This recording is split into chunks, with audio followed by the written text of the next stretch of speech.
Hello, friends, YouTube friends, Facebook friends, all my friends. I wanted to make a video today. I haven't made one in a while. My apologies to my subscribers that have my notifications on. It's been at least a week or so, maybe more. You'll have to forgive me. I've had a lot going on. Some of you may or may not know that I also I'm getting into beekeeping. So right now is like beekeeping time right now. You have a certain amount of time in the season where you can get a package of bees and install them into a hive box, and so it's like a time crucial, has to be kind of right now kind of thing. So that's what I've been doing. If you're interested in that, I have a bee channel where I go through that stuff too if you want to check it out. It's called The Beards and the Bees, kind of like the birds and the bees, but the beards and the bees. So beards, bees. It's a great hobby if anybody's looking. But anyways, what I wanted to get into today is I wanted to take some time with you and have a video that actually has some decent structured content in it. Most of the time when I'm talking to you guys, I'm just off the top of my head, what I'm thinking, how things are affecting me at that point.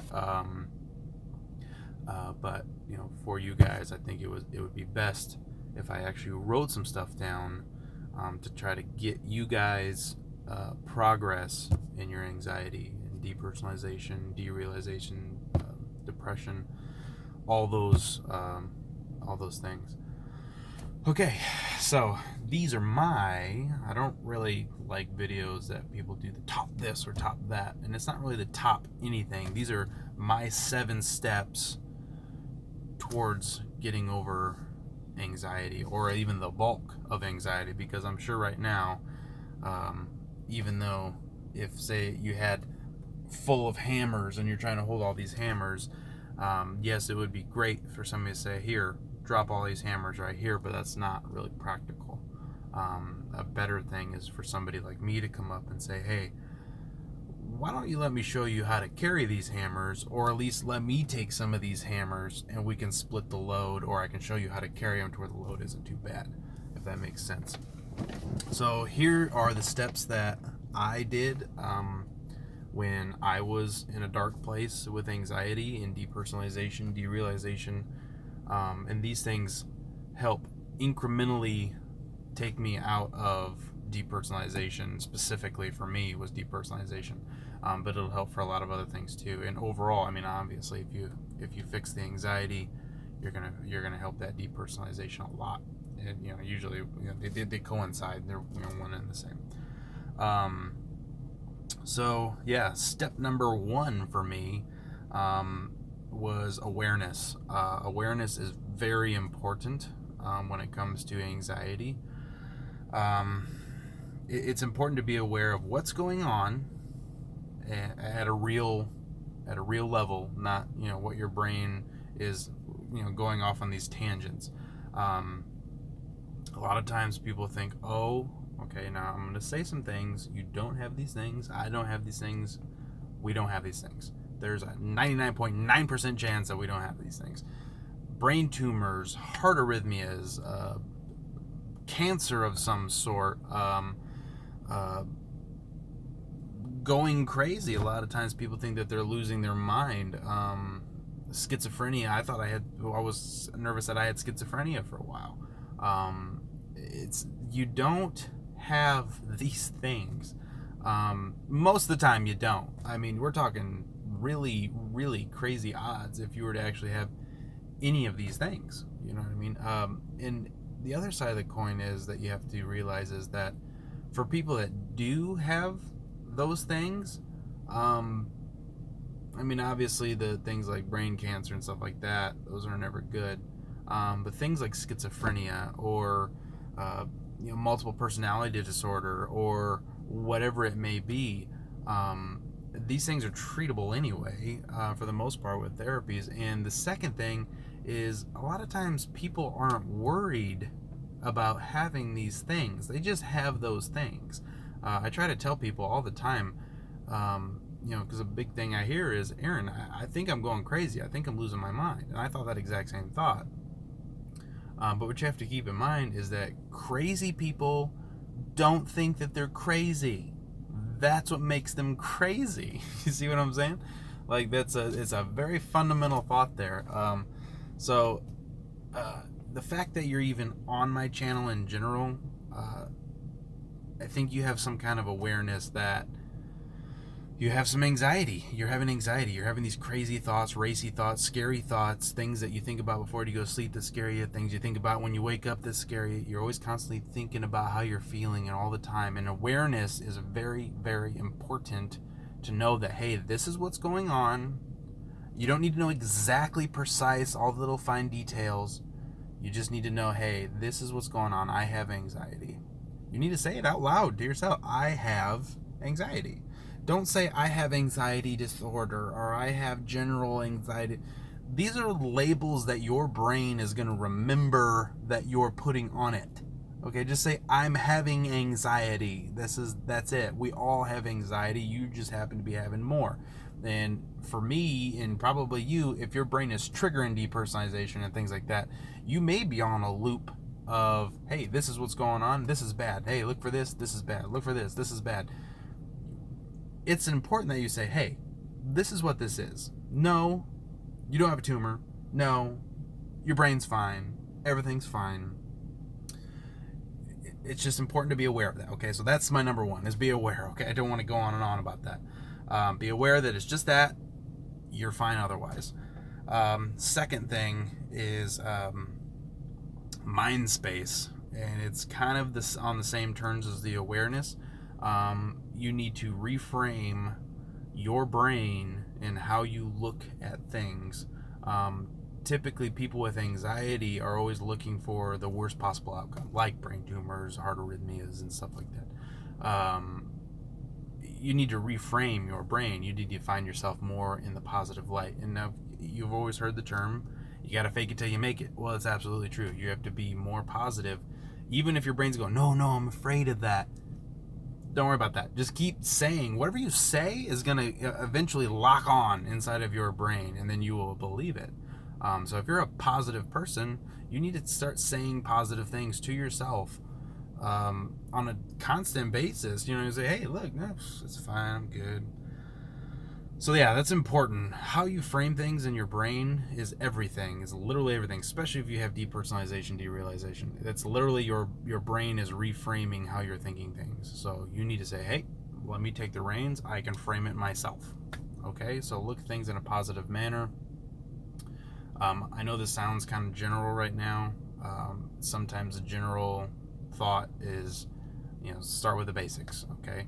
And these are the basics, okay? So reframe things in your mind. You get cut off in traffic. Don't get mad at the guy. Start yelling, trying to flip him off, trying to catch up to look at him. Just go, man, he must be in a hurry. Don't know what his gig is. And then go about your day. You know what I mean? Just brush it off the shoulder, all right? Practice that. It's very important. Third is diet is obviously very, very important. The reason we're having these problems is because of different chemicals that are being released into the brain. Well, a lot of these chemicals are influenced by things that we eat. Diet, exercise are both things that will play a part. Right now, because Aaron's getting to be a bigger boy now, I've got to get back on a diet. So I've been back on the keto diet. The keto diet for me works well. I just cut out sugars and carbs and shrink down. So it works great for anxiety because you just don't have all that pumped up caffeine. And you can still get caffeine, but all the sugar constantly. Sugar is like a drug. Sugar is 8 times more addictive than cocaine. So what does that tell you? So yeah, diet's very important. I'm not saying you should go on a full diet. I'm just saying you should probably clean up. We're adults here. We can be honest that, hey, we shouldn't be pulling into fast food chains 2 out of the 3 times a day, or sometimes 3 out of the 3 times a day, and then snacks in between. Okay, this is horrible. You know what I mean?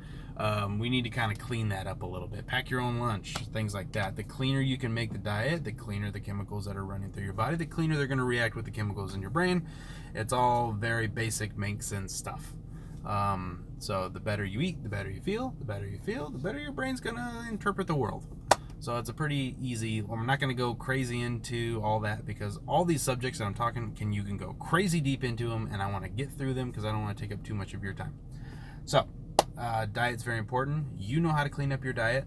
Do it. If you want me to make a video about how I do it, let me know. I'll make that video. I'll tell you what I eat and how I eat it when I'm on a diet, because sometimes, I do like to enjoy my life and spoil myself.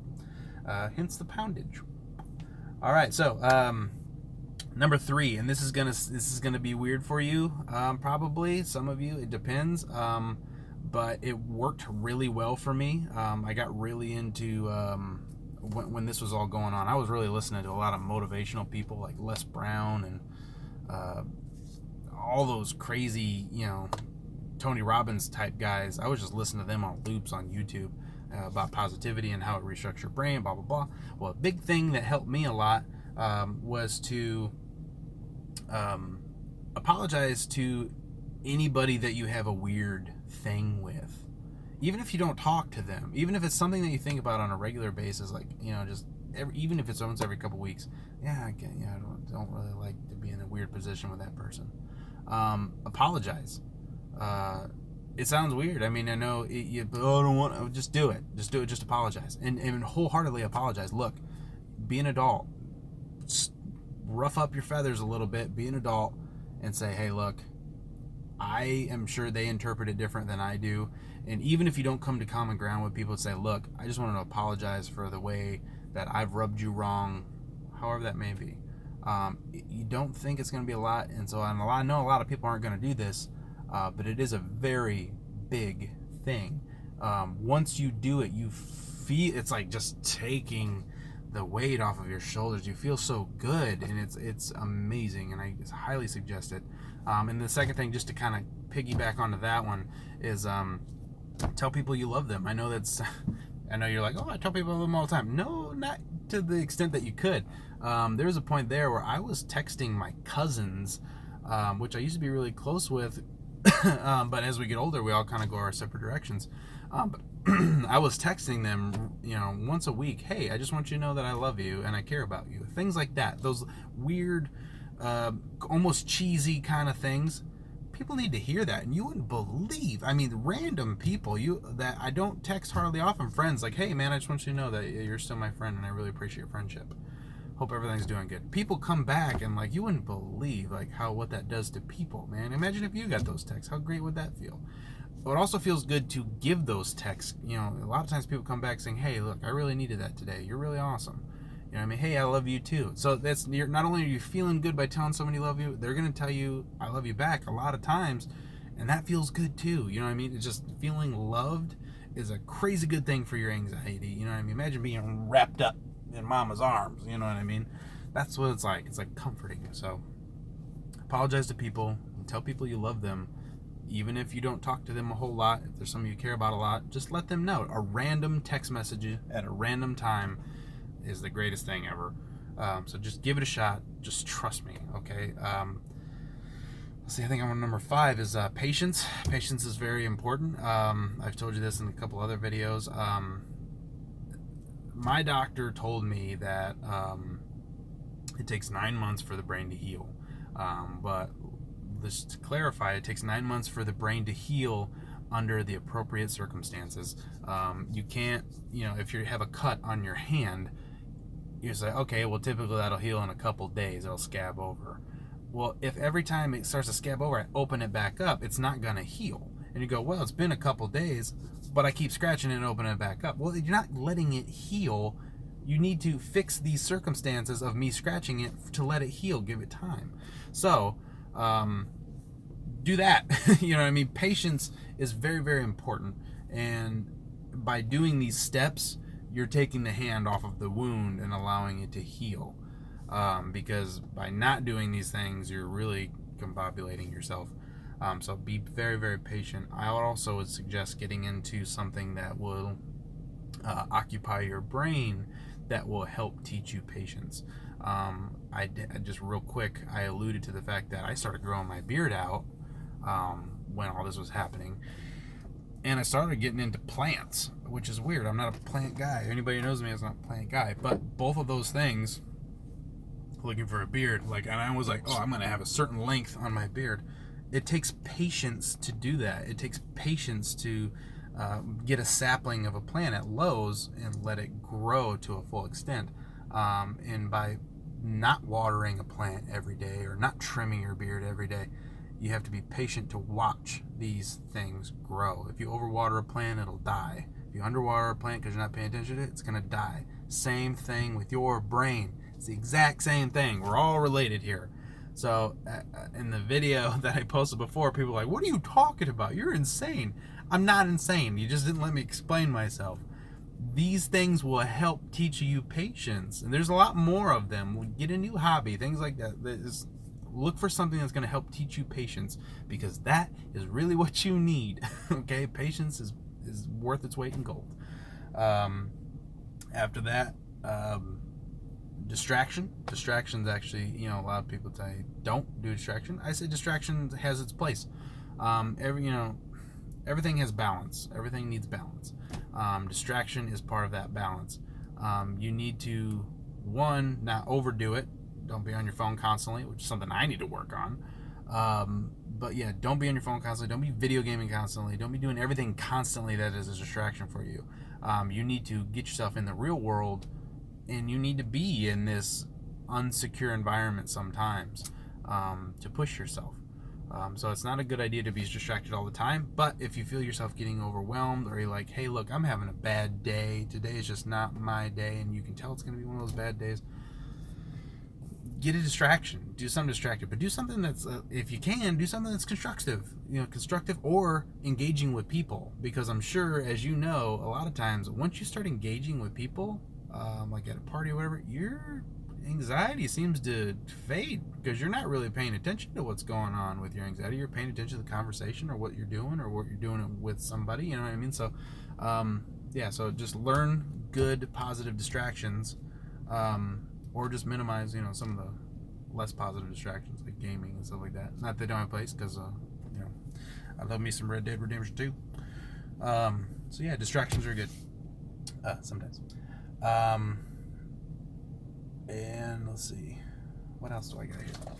I would say that it's a great idea, no matter what you're doing, to get yourself a journal. I know in the techie age, I have a Galaxy Note 8, which is what I'm filming this on right now. And so anytime I pop my little pen out, that sounds funny. Anytime I pop my little pen out, I can write down on the screen a note. The problem with that is you need something that's more tactile. You need something, when that note goes away, it's gone, and until I go research it back in my notes. I have a bajillion awesome notes in my phone. I just don't ever go look at them. So I do recommend to go to the dollar store, and for $1 or $2, get yourself one of these little journals. These journals are awesome. These journals are great for figuring out things that will help you with your anxiety. These journals are great for saying, okay, let me sit down and think about all the things that are creating anxiety, or writing down Aaron's steps here. These are good things to write down. So write down all the things that are causing you problems: finances, bills, eating, diet, whatever it may be. Anything that's occupying space in your brain, any of that stuff that's riding on your shoulder that you think about periodically, write it down on this list. Because thinking it and writing it down, you wouldn't believe how different these two are. So by writing it down and then writing out a simple plan of, hey, what's a small way I can make this better? Eating out less, boom. Now I'm fixing the finances and the diet. See what I'm saying? So by writing that down, it helps your brain so much. So yeah, get a little journal. I know it sounds dumb, but just do it. You'll appreciate it later. Write down notes for things that aren't to do with anxiety too. It's a great way to keep. Once you write it down, it helps anchor it in your brain, but then you also have it anchored in a notebook too. And this thing just sits in my truck. You know what I mean? If I need it, I know I got it. Another big one that I will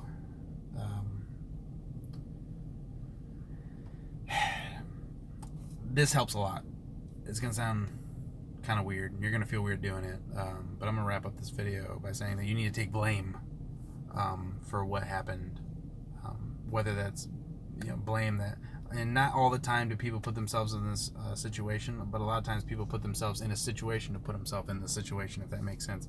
So you need to take responsibility, is probably the better way to say it, for your anxiety. Go through, like for me, I went through the exact steps of when I got high that one time and what happened. And as I did it, I said, look, this was my fault. This is my fault I got too high. This is my fault I lit the weed. It's my fault I got weed in the general, because I'm not a weed guy, and it was my fault. I took blame for it. It's my fault that I had a panic attack. And something about that makes you feel, taking blame or taking the responsibility of what happens feels good, and it helps your brain move on. So go through whatever situation you went through to get here and take responsibility for it. You know what I mean? Not even if it's something that indirectly happened to you, but if you're putting yourself in the situation, you know what I mean? Oh yeah, if you get shot, well yeah, you didn't shoot yourself, but you probably shouldn't have been where you were at when you got shot. See what I'm saying? I shouldn't have went to that party and got shot. So take some responsibility for what happened. And lastly is medication. Obviously, I suggest doing all that stuff first, and then fixing, getting medication lastly. Unless it's so bad that you can't function, then at that point I would say you should probably talk to your doctor, because that's unnecessary. But if it's to the point where you think you can muster it, or even with medication, just push all those things first. Get your mind right, get everything correct, and then get the brain, because you want to get the, you can't just shoot to the top of the mountain. You have to walk slowly up it. But medication, Lexapro, obviously, as you guys know, works for me real well.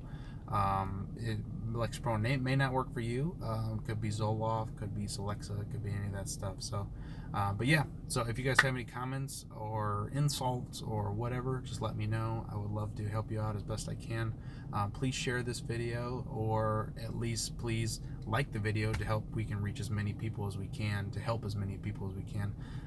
There's a lot of people out here dealing with this and feeling the exact same way you do, and we don't want them to feel that way, because we don't want to feel that way. So the more, if I don't really care about subscriptions or anything, but if you could at least like the video, it will help reach more people, or share the video, and we can help as many people as we can get over this hurdle.